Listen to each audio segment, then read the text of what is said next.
When Jason was 3 years old, his mom passed away from breast cancer.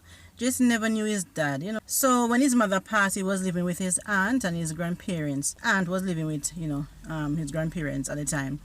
So his aunt became his second mother until he was 13 years old. She met an American guy. The American guy was staying at the hotel where she was working at the time. She was working in the gift area. He came into the gift area to purchase gift and met her, yada yada yada. Long story short, they fell in love and all of that. So a few years later, aunt and the guy got married.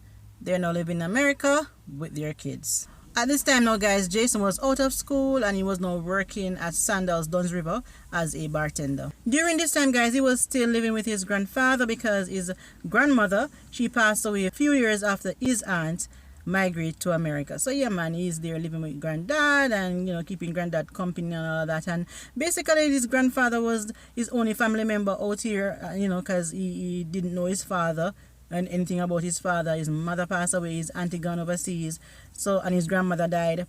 So him and grandpa, yeah, he wanted to live with grandpa. And not only that, the house that they were living was a good size house because grandpa, they have money back in the days, so it was a good size house and grandpa alone lived. So yeah, grandson just live with grandpa. Working at the hotel now for years, an opportunity present itself for him to go on a work program in America.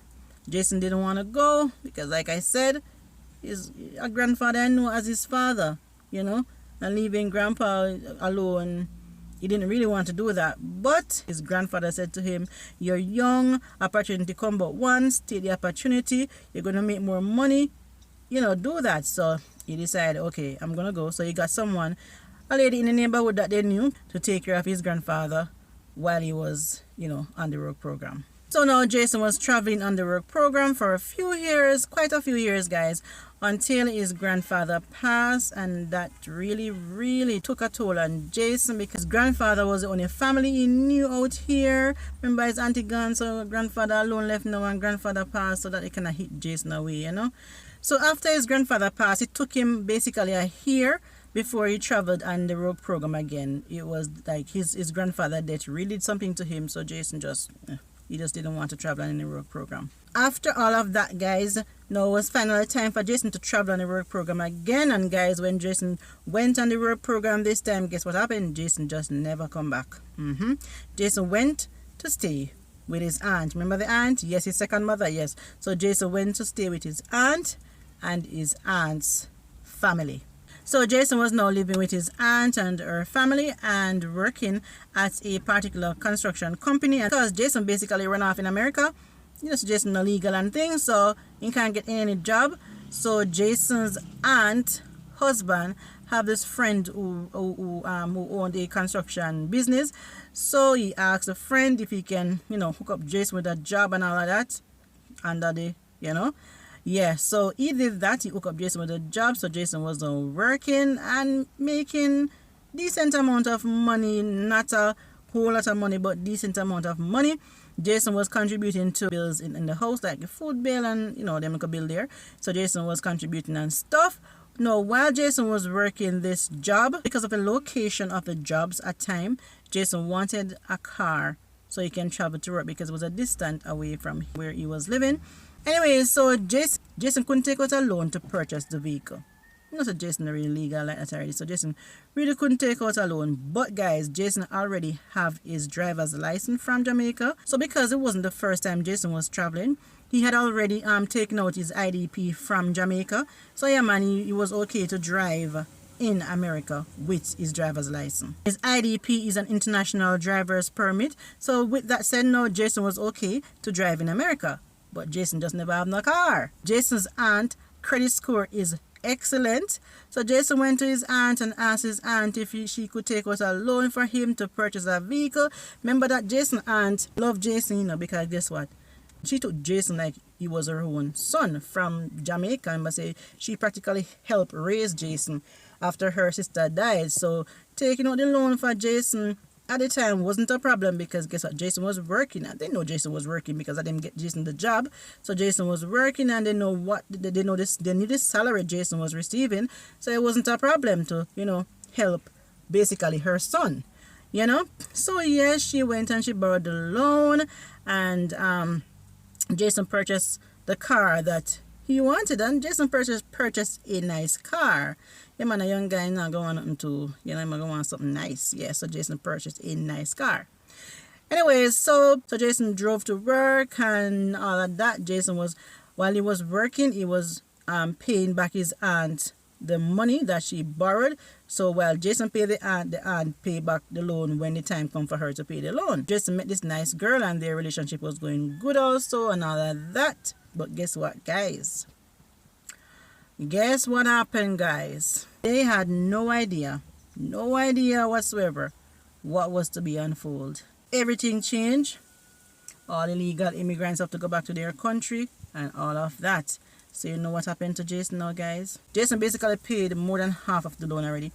He still had more to be paid. Jason got deported and that responsibility was now left on the aunt. I mean, she loved Jason and all of that, and Jason was like her son. So she never really stressed herself that much about it because she said, guess what, that happened to anybody. Because not like said, it wasn't like he planned for this, but he knew this was going to happen. And furthermore, Jason was paying back the loan. But now that he ended up out of the country, it's not his fault. She was a understanding person and she wasn't even that worried about the loan that she had to pay. She was more concerned about Jason getting deported because guess what? Jason is the only family member left from her parents' side, you know? And that was like really bad, you know? That was really hard on both of them, on Jason, and it was hard on the aunt and all of that. Grandfather had 2 nice cars and Jason was basically, those cars were for Jason and the house was for Jason. So Jason offered to, when he came back to Jamaica, he offered to sell the cars to, you know, send back the money to pay the loan for the car over there.